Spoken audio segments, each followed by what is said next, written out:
ದರ್ಶನ್ ಜೊತೆ video call ಮಾಡಿದಂತ ವ್ಯಕ್ತಿಯನ್ನ ಕೂಡ ಇದೀಗ ವಶಕ್ಕೆ ಪಡೆಯಲಾಗಿದೆ. ನಿಮ್ಗೆ ಗೊತ್ತಿರೋ ಹಾಗೆ ದರ್ಶನ್ ಅವರೇ ಮಾಡಿದ್ರು ಅಥವಾ ಮತ್ತೊಬ್ಬ ವ್ಯಕ್ತಿ ತಂದು ನೋಡಿ ಬಾಸ್ ಇಲ್ಲಿದ್ದಾರೆ, ಬಾಸ್ ಒಂದು ವಿಶ್ ಮಾಡ್ಬಿಡಿ ಅಂತ ಹೇಳೋ ಒಟ್ಟಿನಲ್ಲಿ ಅದನ್ನಂತೂ ರೆಕಾರ್ಡ್ ಮಾಡ್ಕೊಂಡು ಊರು ತುಂಬ ಹಂಚಿದ್ದಾನೆ. ಸೊ ಈಗ ಆ ವ್ಯಕ್ತಿ, ಆತನ ಹೆಸರು ಸತ್ಯ ಅಂತ, ರೌಡಿ ಶೀಟರ್ ಓರ್ವನ ಪುತ್ರ ಸತ್ಯ. ಸೊ ಆತನನ್ನ ಇದೀಗ ಪೊಲೀಸರು ವಶಕ್ಕೆ ಪಡೆದಿದ್ದಾರೆ. ಕೊಲೆ ಆರೋಪಿ ದರ್ಶನ್ ಜೊತೆ ಸತ್ಯ ಮಾತನಾಡಿರ್ತಾನೆ. ದರ್ಶನ್ ಜೊತೆ ವಿಡಿಯೋ ಕಾಲ್ನಲ್ಲಿ ಸತ್ಯ ಮಾತಾಡಿರ್ತಾನೆ. ನೋಡಿ, ಅಲ್ಲಿ ನಾವು ನೋಡ್ತಾ ಇದ್ವಲ್ಲ, ಯೆಲ್ಲೋ ಶರ್ಟ್ ಹಾಕೊಂಡಿರುವಂತಹ ಹುಡುಗ, ಆತನೇ ಸತ್ಯ. ಆತ ಓರ್ವ ರೌಡಿ ಶೀಟರ್ನ ಪುತ್ರ. ಈಗ ಆತನನ್ನ ಸದ್ಯ ಪೊಲೀಸರು ವಶಕ್ಕೆ ಪಡೆದಿದ್ದಾರೆ ಅನ್ನುವಂಥದ್ದು ಗೊತ್ತಾಗ್ತಾ ಇದೆ.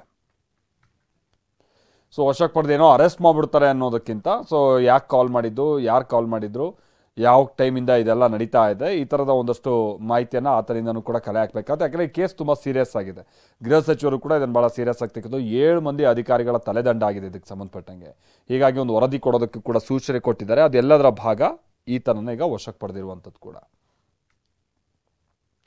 ಹೀಗೆ ದರ್ಶನ್ ಜೈಲಿನಲ್ಲಿ ರೌಡಿ ಶೀಟರ್ಗಳ ಜೊತೆ ಕುಳಿತಿರುವಂತಹ ಫೋಟೋ ಹೊರ ಬಂದಿದ್ದೇ ತಡ ದರ್ಶನ್ ಆರೋಗ್ಯದ ವಿಚಾರವಾಗಿಯೂ ಕೂಡ ದೊಡ್ಡ ಪ್ರಶ್ನೆ ಹುಟ್ಕೊಂಡಿದೆ. ಯಾಕಂದ್ರೆ ಜೈಲಿನಲ್ಲಿ ದರ್ಶನ್ಗೆ ಬರೀ ಕಾಫಿ ಸಿಗರೇಟ್ ಮಾತ್ರ ಅಲ್ಲ, ಇನ್ನೂ ಅದೇನೇನೆಲ್ಲ ವ್ಯವಸ್ಥೆ ಆಗಿದೆ ಅನ್ನೋದನ್ನ ಕೇಳಿದ್ರೆ ನೀವು ಹೌಹಾರಿ ಬಿಡ್ತೀರಾ.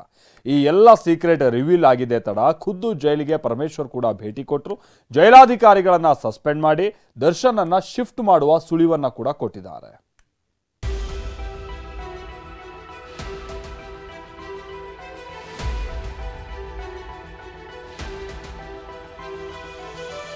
ದರ್ಶನ್ ಫೋಟೋ ರಿಲೀಸ್ ಆಗಿದೆ. ಅದರಲ್ಲಿ ಸಿಗರೇಟ್, ಕಾಫಿ ಮಾತ್ರ ಕಾಣ್ತಿದೆ.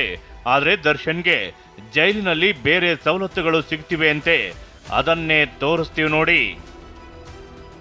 ದರ್ಶನ್ಗೆ ಜೈಲಿನಲ್ಲಿ ಸಿಗರೇಟು ಮಾತ್ರವಲ್ಲ, ಎಲ್ಲ ವಸ್ತುಗಳ ವ್ಯವಸ್ಥೆ ಆಗ್ತಿದೆ. ಮನೆ ಊಟ ಮಾತ್ರವಲ್ಲ, ಫೇಮಸ್ ಮಿಲಿಟರಿ ಹೋಟೆಲ್ ಬಿರಿಯಾನಿ ಕೂಡ ಸಪ್ಲೈ ಆಗ್ತಿದೆ ಅಂತೆ.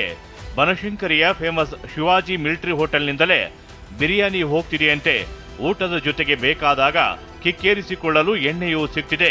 ಜೈಲಿನಲ್ಲಿರುವ ನಟೋರಿಯಸ್ಗಳ ಜೊತೆಗೆ ದರ್ಶನ್ ಎಣ್ಣೆ ಪಾರ್ಟಿ ಮಾಡ್ತಿದ್ದಾರಂತೆ. ದರ್ಶನ್ ಇರುವ ಹೈ ಸೆಕ್ಯೂರಿಟಿ ಬ್ಯಾರಕ್ನಲ್ಲೇ ನಿತ್ಯ ಆ ಪಾರ್ಟಿಗಳು ನಡೆಯುತ್ತಿವೆ ಅಂತೆ. ಪಾರ್ಟಿಯಲ್ಲಿ ರೌಡಿಗಳಾದ ವಿಲ್ಸನ್ ಗಾರ್ಡನ್ ನಾಗ, ಬೇಕರಿ ರಘು ಇರ್ತಾರಂತೆ. ಜೊತೆಗೆ ದರ್ಶನ್ ಆಪ್ತ ನಾಗರಾಜ್ ಮತ್ತು ಪವನ್ ಕೂಡ ಭಾಗಿಯಾಗಿರ್ತಾರಂತೆ.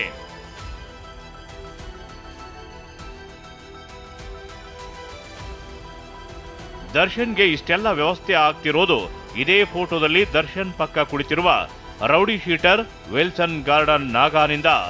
ದರ್ಶನ್ಗೆ ಸಪ್ಲೈ ಆಗ್ತಿದ್ದ ಬಿರಿಯಾನಿ ಇದೇ ಶಿವಾಜಿ ಮಿಲಿಟರಿ ಹೋಟೆಲ್ನಿಂದ. ಜೈಲಿನಲ್ಲಿರುವಂತಹ ದರ್ಶನ್ಗೆ ಬೆಂಗಳೂರಿನ ಪ್ರಸಿದ್ಧವಾದಂತಹ ಒಂದು ಮಿಲಿಟರಿ ಹೋಟೆಲ್ನಿಂದ ಬಿರಿಯಾನಿ ಸಪ್ಲೈ ಆಗ್ತಾ ಇದೆ ಅನ್ನೊಂದು ಆರೋಪ ಕೇಳಿ ಬಂದಿರುವಂಥದ್ದು.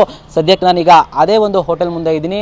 ಜಯನಗರದ 8th ಬ್ಲಾಕ್ ಅಲ್ಲಿರುವಂತಹ ಶಿವಾಜಿ ಮಿಲಿಟರಿ ಹೋಟೆಲ್, ಇಲ್ಲಿ ನೀವು ಕಾಣ್ತಾ ಇರ್ಬೋದು. ಇದೇ ಹೋಟ್ಲಿಂದ ಪರಪ್ಪನಗ್ರಹಾರ ಜೈಲಿನಲ್ಲಿರುವಂತಹ ದರ್ಶನ್ಗೆ ಬಿರಿಯಾನಿ, ಅಂದರೆ ಚಿಕನ್ ಬಿರಿಯಾನಿ ಆಗಿರ್ಬೋದು, ಮಟನ್ ಬಿರಿಯಾನಿ ಆಗಿರ್ಬೋದು, ಯಾವ ಬಿರಿಯಾನಿ ಯಾವಾಗ ಬೇಕೋ ಆವಾಗ ಅವ್ರಿಗೆ ಸಪ್ಲೈ ಆಗ್ತಾ ಇದೆ ಅಂತ ಒಂದು ಮಾಹಿತಿ ಈಗ ಸಿಗ್ತಾ ಇರುವಂಥದ್ದು. ಫೋಟೋ ಲೀಕ್ ಆಗುವ ಮುನ್ನವೇ ಜೈಲಿಗೆ ಸಿಸಿಬಿ ರೇಡ್. ರಾತ್ರೋರಾತ್ರಿ ಜೈಲಿನ ಬ್ಯಾರಕ್ಗಳಿಂದ ಹಲವು ಬಾಕ್ಸ್ ಶಿಫ್ಟ್. ಶನಿವಾರ ಸಿಸಿಬಿ ಅಧಿಕಾರಿಗಳ ದೊಡ್ಡ ತಂಡ ಪರಪ್ಪನ ಅಗ್ರಹಾರ ಜೈಲಿಗೆ ರೇಡ್ ಮಾಡಿತ್ತು. ಶನಿವಾರ ಮುಂಜಾನೆಯೇ ಜೈಲಿನ ಮೇಲೆ ಸಿಸಿಬಿ ಟೀಮ್ ದಾಳಿ ಮಾಡಿತ್ತು. ಆದರೆ ರೇಡ್ ಆಗುವ ವಿಚಾರವನ್ನ ಮೊದಲೇ ತಿಳಿದಿದ್ದ ಕೈದಿಗಳು ಅಲರ್ಟ್ ಆಗಿದ್ರು. ಶುಕ್ರವಾರ ರಾತ್ರಿಯೇ ನಿಷೇಧಿತ ವಸ್ತುಗಳನ್ನ ಶಿಫ್ಟ್ ಮಾಡಿದ್ರು. ಈ ಅರ್ಧ ಗಂಟೆಯ ವಿಡಿಯೋದಲ್ಲಿ ಜೈಲಿನಲ್ಲಿ ದರ್ಶನ್ ಬ್ಯಾರಕ್ನಲ್ಲಿ ನಡೆಯುತ್ತಿದ್ದ ಜೈಲಾಧಿಕಾರಿಗಳ ಕಳ್ಳಾಟಕ್ಕೆ ಸಾಕ್ಷಿ ಹೇಳಿದೆ.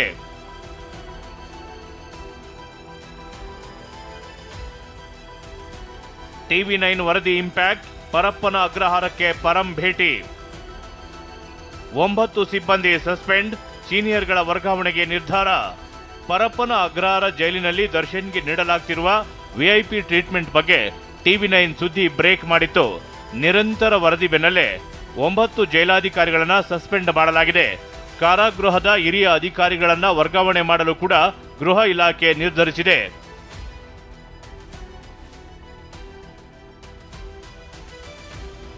ಜೈಲರ್ಗಳಾದ ಶರಣಬಸವ ಅಮೀನಗಡ, ಪ್ರಭು ಖಂಡೇವಾಲ, ಅಸಿಸ್ಟೆಂಟ್ ಜೈಲರ್ಗಳಾದ LS Thippeswamy, Srikanth Talwar, head warder Venkappa, Sampath Kumar, warder Basappa ತೇಲಿಯನ್ನ ಸಸ್ಪೆಂಡ್ ಮಾಡಿ ಸರ್ಕಾರ ಆದೇಶಿಸಿದೆ. 7 ಜನ ಅಧಿಕಾರಿಗಳನ್ನ ಈಗ ಸಸ್ಪೆಂಡ್ ಮಾಡಿದ್ದಾರೆ. ಒಂದು Saravana jailers, Sharanabasava Amingad, Prabhu S Khandelwal, assistant jailers LS Thippeswamy, Srikanth Talwar, LS Thippeswamy, Srikanth Talwar, ಇವರಿಬ್ಬರು ಜೈಲರ್, ಇದು sub assistant jailer. Head warders Venkappa Korti, Sampath Kumar Kadapatti, warder Basappa Teli, ಇವರಿಷ್ಟು ಜನರನ್ನ ಸಸ್ಪೆಂಡ್ ಮಾಡಿದ್ದೇವೆ. ಇಷ್ಟೇ ಅಲ್ಲ, ಖುದ್ದು ಪರಪ್ಪನ ಅಗ್ರಹಾರ ಜೈಲಿಗೆ ಗೃಹ ಸಚಿವ ಪರಮೇಶ್ವರ್ ಭೇಟಿ ನೀಡಿ ಪರಿಶೀಲನೆ ನಡೆಸಿದ್ರು. ದರ್ಶನ್ ವೈರಲ್ ಫೋಟೋಗಳ ಬಗ್ಗೆ ಅಧಿಕಾರಿಗಳಿಂದ ಮಾಹಿತಿ ಪಡ್ಕೊಂಡ್ರು. ಬಳಿಕ ಮಾತನಾಡಿದ ಗೃಹ ಸಚಿವ ಪರಮೇಶ್ವರ್, ಯಾರು ಸಿಗರೇಟ್, ಟೀ, ಕುರ್ಚಿ ತಂದು ಹಾಕಿದ್ದಾರೋ ಅನ್ನೋ ಬಗ್ಗೆ ತನಿಖೆ ನಡೆಯುತ್ತಿದೆ. 3 FIR ಕೂಡ ಹಾಕಲಾಗಿದೆ ಅಂದ್ರು. ಯಾರು ಸಿಗರೇಟ್ ತಗೊಂಡು ಬಂದು ಕೊಟ್ಟರು, ಯಾರು ಟೀ ತಗೊಂಡು ಬಂದು ಕೊಟ್ಟರು, ಕುರ್ಚಿ ಯಾರು ತಗೊಂಡು ಬಂದು ಹಾಕಿದ್ರು, ಇದೆಲ್ಲವನ್ನು ಕೂಡ ತನಿಖೆ ಮುಂದುವರಿಯುತ್ತೆ. ತನಿಖೆ ಪ್ರಿಲಿಮಿನರಿಯಾಗಿ ಆಗಿರುವಂಥದ್ರಲ್ಲಿ 3 FIRಗಳನ್ನು ರಿಜಿಸ್ಟರ್ ಮಾಡಿದೆ ಅವ್ರ ಮೇಲೆ. ಅವರು ಯಾರ್ಯಾರು ಏನು ಪ್ರಿಸನ್ ಆ್ಯಕ್ಟ್ನಲ್ಲಿ, ಏನು ಪ್ರಿಸನ್ ಮ್ಯಾನ್ಯುಯಲ್ನಲ್ಲಿ ಏನು ನಮೂದಿಸಿದ್ದಾರೆ ಅದನ್ನು ವೈಲೇಷನ್ ಮಾಡಿದ್ದಾರೆ. ಇನ್ನು TV9 ನಿರಂತರ ವರದಿ ಬೆನ್ನಲ್ಲೇ ಪರಪ್ಪನ ಅಗ್ರಹಾರ ಜೈಲಿನಿಂದ ದರ್ಶನ್ ಶಿಫ್ಟ್ ಮಾಡುವ ಬಗ್ಗೆ ಅಧಿಕಾರಿಗಳು ಚಿಂತನೆ ನಡೆಸಿದ್ದಾರೆ. ಈ ಬಗ್ಗೆ ಸುಳಿವು ಕೊಟ್ಟ ಪರಮೇಶ್ವರ್, ಇಲ್ಲಿ ಅಷ್ಟೊಂದು ಆತಿಥ್ಯ ಸಿಗ್ತಿದೆ ಅಂದ ಮೇಲೆ ಆತಿಥ್ಯ ಸಿಗದ ಕಡೆ ನೋಡೋಣ ಅಂದ್ರು. ಅದನ್ನು ಎಕ್ಸಾಮಿನ್ ಮಾಡ್ತೀವಿ. ಯಾಕೆಂದರೆ ಇಲ್ಲಿ ಎಲ್ಲೋ ಒಂದು ಕಡೆ ನೀವು ಹೇಳ್ದಂಗೆ ಆತಿಥ್ಯ ಸಿಗ್ತದೆ ಅನ್ನುವಾಗ ಆತಿಥ್ಯ ಸಿಗದೇ ಇರೋ ಕಡೆ ನೋಡೋಣ. ಸಿಗದೇ ಇರೋ ಕಡೆ ಅಂದರೆ ಅಲ್ಲೂ ಯಾಕ್ರಿ ಕೊಡ್ತಾರೆ. ಸಿಎಂ ಸಿದ್ದರಾಮಯ್ಯ ಕೂಡ ಪೊಲೀಸ್ ಮಹಾನಿರ್ದೇಶಕ ಅಲೋಕ್ ಮೋಹನ್ ರನ್ನ ಕರೆಸಿಕೊಂಡು ಈ ಬಗ್ಗೆ ಮಾಹಿತಿ ಕೇಳಿದ್ದಾರೆ. ಜೈಲಾಧಿಕಾರಿಗಳ ವಿರುದ್ಧ ಶಿಸ್ತು ಕ್ರಮಕ್ಕೆ ಸೂಚಿಸಿದಲ್ಲದೆ ದರ್ಶನ್ ಸೇರಿ ಇತರರನ್ನ ಬೇರೆ ಕಡೆ ಶಿಫ್ಟ್ ಮಾಡುವಂತೆ ತಾಕೀತು ಮಾಡಿದ್ದಾರಂತೆ. ಈ ಬಗ್ಗೆ ಬೆಳಗಾವಿಯಲ್ಲಿ ಮಾತನಾಡಿದ ಸಿಎಂ, ಇನ್ನೂ ಕೆಲವರನ್ನ ಸಸ್ಪೆಂಡ್ ಮಾಡಬೇಕಾಗಿದೆ, ದರ್ಶನ್ ರನ್ನ ಬೇರೆ ಕಡೆ ಶಿಫ್ಟ್ ಮಾಡುವ ಯೋಚನೆ ಇದೆ ಎಂದ್ರು. ನಾವೀಗಾಗಲೇ 7 ಜನರನ್ನ ಸಸ್ಪೆಂಡ್ ಮಾಡಿದ್ದೀವಿ, ಇನ್ನು ಕೆಲವರನ್ನ ಸಸ್ಪೆಂಡ್ ಮಾಡಬೇಕಾಗಿದೆ.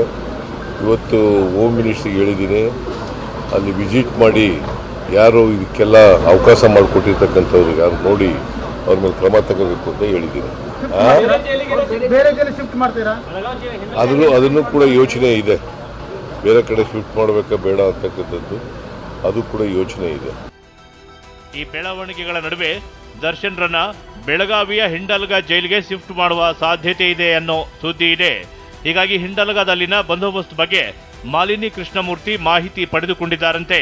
ಹಾಗೆ ಪ್ರಮುಖ ಜೈಲುಗಳ ಬಗ್ಗೆಯೂ ಮಾಹಿತಿ ಸಂಗ್ರಹಿಸಿದ್ದಾರಂತೆ. ಒಟ್ನಲ್ಲಿ ಪರಪ್ಪನ ಅಗ್ರಹಾರ ಜೈಲಿನಲ್ಲಿ ನಡೆಯುತ್ತಿರುವ ಅಂದಾ ದರ್ಬಾರ್ ಒಂದೇ ಒಂದು ಫೋಟೋ ಬಯಲು ಮಾಡಿದ್ದು ಸರ್ಕಾರವನ್ನು ಬಡಿದೆಬ್ಬಿಸಿದೆ. Bureau report, TV9.